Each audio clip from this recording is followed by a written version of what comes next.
Without a Higher Power by Peter T. A paragraph from the We Agnostics chapter of the book, Alcoholics Anonymous, tells the reader, quote, "Lack of power, that was our dilemma. We had to find a power by which we could live, and it had to be a power greater than ourselves. Obviously, but where and how were we to find this power?" End quote. This is precisely where the big book loses most non-believers. After having done a masterful job of identifying and describing the alcoholic, it then goes on to insist that the solution is one of spirituality and religious faith. Nonetheless, in an unintended way, the book did lead me to find one such power greater than myself. This is the collective human power of like-minded others who reject this religious prescription. Powerlessness, like humility or spirituality, is bandied about so much in our meetings and readings that it almost sounds like a cliche to me now. When it comes to my alcoholism, it's a paradox because I don't believe I'm powerless over alcohol. I haven't had a drink in a few years and I don't want one today. I understand now, after sufficient defeats, that I am powerless under alcohol. So I choose not to put myself under it anymore. As it says in Living Sober, sounds almost foolishly simple, doesn't it? For most of my life, I believed I was powerless over the demons that defined my being. Depression, loneliness, anger, self-pity, resentment, bitterness, and hopelessness. I resigned myself to all of this as simply my lot in life, never imagining that it could or would be any different.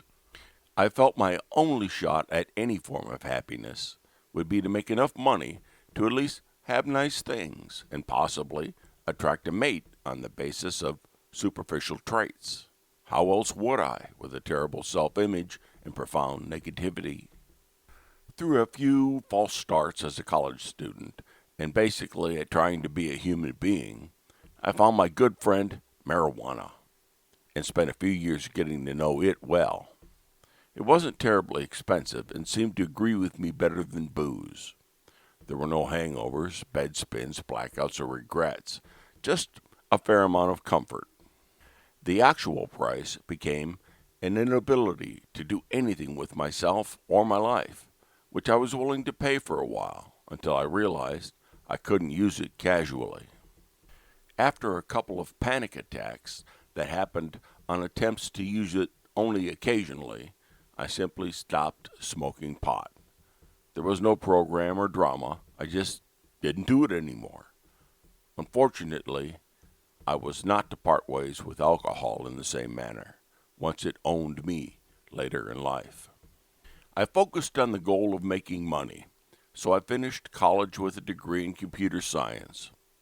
As an intense student, obsessed with maintaining a 4.0 GPA, the top of the heap thing, I was in one of the cleanest periods in my life, but didn't manage to correlate it with the bit of emotional stability I had at the same time. I wasn't feeling sorry for myself as an older student playing catch-up, or jealous of better-looking or richer students. I was, perhaps for the first time in my life, exercising what power I had to get what I sought. I got a job as a computer programmer with a software company, and felt like I was somewhat on my way. After a couple of years of work success, but still without any personal fulfillment, I went to a graduate business school in hopes of getting rich. It turned out to be a poor personal choice, and many of my old demons returned: loneliness, resentment, self-pity, and depression. My drinking had gotten to be a little more than social in the prior working years, but without consequences. It had now clearly progressed to abnormal consumption, such as drinking liquor while watching cartoons on weekday afternoons. I was not in denial. I was a drinker, but felt justified in allowing myself the only apparent satisfaction attainable. I got the graduate degree, despite not putting much effort into it, and was again on my way, only this time I was a functioning alcoholic. I managed to carry on for 15 more years as a daily drinker.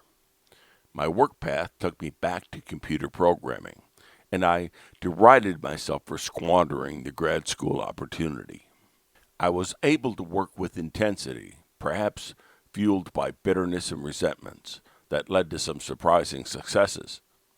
My personal life remained a cycle of despair, anger, and boredom that could not be enjoyed, but managed by the only power I had as remedy: alcohol medication. I lived the garden variety hellish insanity that is drinking as much as possible while still holding a job and trying to show up for life. It has been said that alcoholics change their goals to match their behavior. At this point, my only goal in life was to outlive my parents so that they wouldn't have to witness my demise. Now, 45, but already displaying the signs of physical damage from alcohol, I wasn't sure I would even be able to accomplish this. My employers got my attention by firing me, and my first visit to an AA meeting was very shortly after that. I didn't know much about the program, other than that the goal was abstinence. I never tried to quit drinking completely, but glumly accepted this as my new fate. I went to lots of meetings, met with a sponsor regularly, hung out with other members, did service, and managed to maintain a couple of years of decent sobriety. I tried to work the steps in an academic fashion, but had no interest in anything more spiritual than this. It was a notch or two up from the just not drinking, but a good ways from honest self-reflection and growth. Meetings in my area are fairly homogeneous, with a healthy dose of higher power and almost all ending with the Lord's Prayer. There is little talk of being agnostic or atheist, and no meetings openly hospitable to non-believers. I didn't pay too much attention to the spiritual side of things in those first 2 years. They simply didn't apply to me. I had never prayed in my life since it made no sense to me. I never had a God in my life, and I wasn't about to try understanding one since I knew for me that would only mean inventing one. After all, if God could and would restore me to sanity, couldn't He have just not made me so broken in the first place? The fellowship was an acceptable starter higher power, so I left it at that. Like many, I had seen psychiatrists and been on medications over the years, but was never honest with the doctors about my drinking. Through this first run of sobriety, I have been taking self-prescribed, mail-order antidepressants, but started feeling well enough to try going without them. It was now the first time in almost 25 years that I didn't have some form of drug in my system, and my natural state of malaise slowly resurfaced. Instead of being honest and reaching out for help, I pulled away from the fellowship and tried drinking again. It was sometimes moderate, but usually ended in sustained periods of numbness and uselessness. I was now facing my dilemma of lack of power. After 2 years sober and then 6 months of mixing drinking and meetings, I was finally at my own jumping off point. I was going to have to figure out how to get sober and reasonably content, or resume drinking myself to death. Could I find that unsuspected inner resource without a mystical higher power? I was suddenly aware of the recurrent "only way is with God" message in the rooms, but I had an obstinacy that I had to believe was integrity. I can't recommend resentment towards the religionists as the foundation for a program of recovery, but I was determined to become sober and happy without their God. My last drunk ended on November 29th, 2012, but in an act of defiance and stupidity, I took one last taste of alcohol on 12/11/2012, so that my sobriety date could be ironically 12/12/12. I also can't condone picking a date with cool numbers as a reason to stay sober, but in my quirky grandiosity, it served to help me get a foothold back on recovery. They said God was everything or nothing, and I'll never forget the exact moment when I suddenly realized that God was doing for me what I could not do for myself. Nothing. No entity was going to do for me what I could do for myself. I finally understood how nothing changes if nothing changes, and I took responsibility for my own wellness. I worked with a new psychiatrist that specializes in recovery and was completely honest with him. We eventually found a helpful combination of antidepressant and anti-seizure meds, the latter serving as a mood stabilizer, and it keeps the demons at bay. I now had a fighting chance to stay in a mostly balanced zone and work honestly with a new sponsor. We respectfully challenged each other on our beliefs, or my lack thereof, but focused on the underlying principles of the steps. I started feeling like a grown-up for the first time in my life. I had taken measures to get well and found myself in a genuine place of calm contentment. I made many new friends in the fellowship who had a variety of spiritual inclinations. I was getting more outspoken in the rooms about my lack of a personal higher power.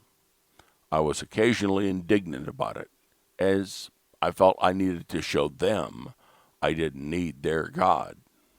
I started staying seated for the Lord's Prayer at some of our biggest meetings, and I'm still the only person who ever does that in my area. One of my mentors was getting concerned that my lack of faith was itself becoming my higher power. I was enjoying non-spiritual recovery and took to the internet to explore it further. In prior years, I had already found much anti-AA material, critical of the history and cultish tendencies. But I wasn't ready to give up on the fellowship. Naturally, I found the AA Agnostica and AA Beyond Belief sites, and my enthusiasm for secular recovery was kindled in a way that became genuinely exciting. Just as the fledgling power of the telephone led Bill W. to eventually meet Dr. Bob, the power of the internet had connected people who might have fallen off in isolation. I was fortunate enough to go to WAFTIAC in Austin, which inspired me to start what I believe is the first ever atheist/agnostic friendly meeting in the Burlington, Vermont area. As of this writing, it's only been meeting for a few weeks with a handful of people, but I'm determined to do whatever it takes to get it to its own momentum. I feel it is my duty to share my secular experience, now in a polite fashion, in all meetings of AA, to let others know that it's okay to have doubts, and that they have the power to find their own path. I tend not to use the word recovery myself, for it implies getting back something you once had. I was broken well before I started drinking, so I like to think of my post-using growth as maturity. I see recovery as the reclaiming of power through redirecting energy from defective behavior to the behavior of enlightened self-awareness. The pamphlet says the AA group is where it all begins. To that end, I have come to understand that AA as a whole has very little power over what happens in the rooms. It is the culture of conformity in the rooms that propagates the misunderstanding that meetings and individual programs must be aligned with AA's founding literature. The genius of AA, however, is its intentional lack of organization. with no insistence on a uniformity of thought. Individuals in AA should take their cue from this and recognize that there are a variety of paths to recovery. Some involve religious or spiritual belief, and others do not. In making use of our literature, I have found it useful to read between the guidelines and comfortably dismiss the religious tendencies I find in many meetings. I find it helpful to remember that the preamble says AA is a fellowship. That means AA is not itself a program, but rather that AA is a suggested program. Additionally, the third tradition says the only requirement for AA membership is a desire to stop drinking. And, in its long form, that membership ought never depend on conformity. Living Sober says there is no prescribed AA right way or wrong way. 12 Steps and 12 Traditions says AA does not demand that you believe anything. All of its 12 steps are but suggestions. Finally, Alcoholics Anonymous says in its closing, our book is meant to be suggestive only. We realize we know only a little. These are some pretty powerful statements, wouldn't you say? About the author, Peter T. Peter is a Vermont native who's lived in D.C., Chicago, and Detroit, but enjoys the beauty and laid-back lifestyle of his home state. As a music lover, he has played bass guitar in bands and worked as a radio DJ. He is also an antique car enthusiast and enjoys going to car shows with his 1971 Buick Riviera. Peter attended WAFTIAC 2016 in Austin, where he gave a workshop on the Living Sober book. He looks forward to discovering WAFT meetings as his work travels take him all over the U.S., and he welcomes all to enjoy his SoberBingo.com website. The original print version of this story, Without a Higher Power by Peter T., may be found on the website aabeyondbelief.com, dated January 22nd, 2017. This story and many other podcasts and articles may be found on YouTube or SoundCloud. Just search for AA Beyond